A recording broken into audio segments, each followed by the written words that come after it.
reporting. Well, we're joined now by the former Navy Chief Admiral Lord West, who was first Sea Lord when the invasion began in 2003. And Admiral, what I'm wondering is whether, now that you look back, the chronology of what was going on from your office, to what extent it began to tell you that something was going on that you were not being told about.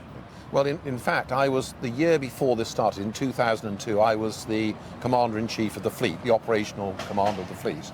And in July of that year, I know I was told by someone very, very high up that we would be invading Iraq with the Americans.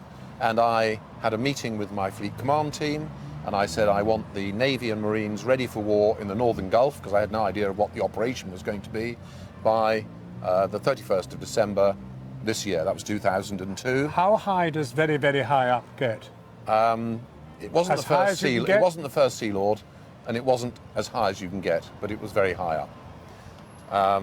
That's all I'm willing to say, really. Right. And I knew, for example, we would need mine countermeasures vessels, and I said, right, we'll sail them after the summer leave because they take longer to get there. The excuse we'll use is they're doing exercises. Now, I wouldn't have done those things off my own bat. You don't wake up in your bath in the morning and say, let's get ready for war and sail these. Someone told me, so I know someone told me. Now, I'm sure in Chilcot... So we're talking about a chronology which is much, much earlier than this whole, the idea of going to the UN, getting sort of all sorts of sanctions and... Absolutely, but I'm sure the answer from people will be, well, until you actually make the decision, it's all very well, you're getting ready for it, everything else.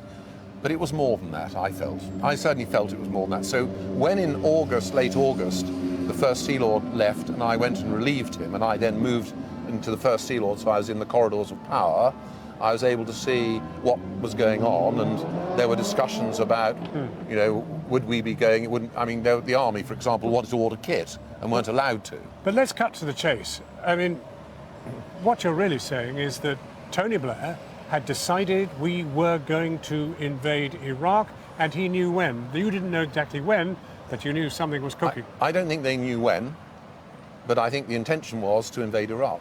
I mean, that's certainly my belief. Now, I might be wrong, I don't know, but that was my belief. And interestingly, I received an email today as a result of the fact I'd said something from someone who was very involved with getting Storm Shadow. This is a missile bus bunkers carried by tornado aircraft. They weren't ready for it. They were told in September, get this ready, we need it by March. Someone in the weapons production end of life was asked to provide stuff that you would need for the invasion. So let me just test you on this, because you presumably told Lord Chilcot all of this, right?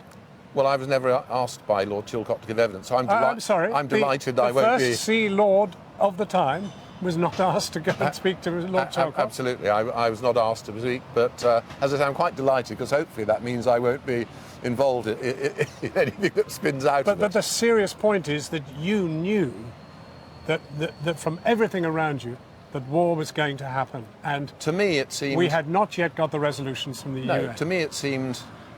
The way I would put it is, I felt there had been a decision this was going to happen, and then as we got nearer and nearer to the end of the year, then the following year, people were casting around for let's find an excuse for why we should, a better reason. I mean, the reason to me, I thought, when people told me, first of all, in July was, well, Saddam Hussein has been trying to shoot down our aircraft, doing the no-fly zone. He's actually killing a lot of his own people. He's a danger.